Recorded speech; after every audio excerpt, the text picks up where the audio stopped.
ಪೋಸಿ ಪೋಸಿ ಊಟ ಊಟ ಮಾಡೋ ಟೈಮ್ ಆಯ್ತು, ಬಂದು ಊಟ ಮಾಡಿ. ಊಟ ಇಟ್ಕೊಳ್ಳೋ. ಊಟ ಇಟ್ಕೊಡ್ತೀನಿ ಇಲ್ಲ.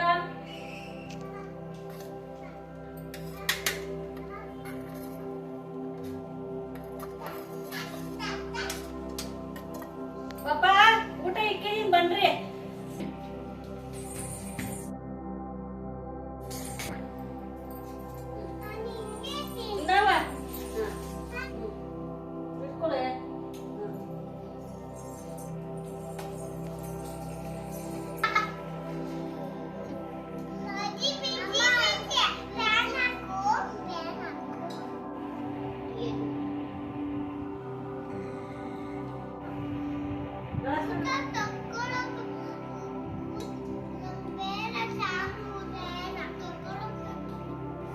ಊದಲ್ಲಿ ಕೈ ತೊಳಿಬೇಡಮ್ಮ.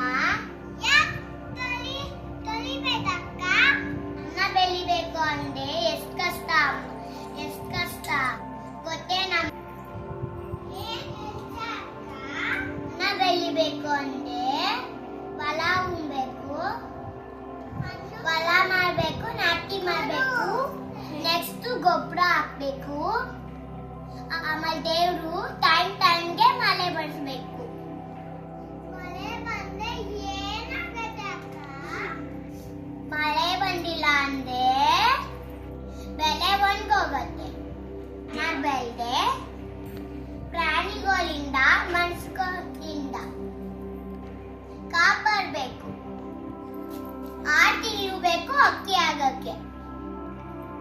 ಇಷ್ಟು ಕಷ್ಟಪಟ್ಟು ನಮ್ ರೈತರು ಬೆಳೆ ಬೆಳಿತಾರೆ, ಊಟನ ವೇಸ್ಟ್ ಮಾಡಬಾರ್ದು. ಊಟ ಬೇರೆ ಊಟ ವೇಸ್ಟ್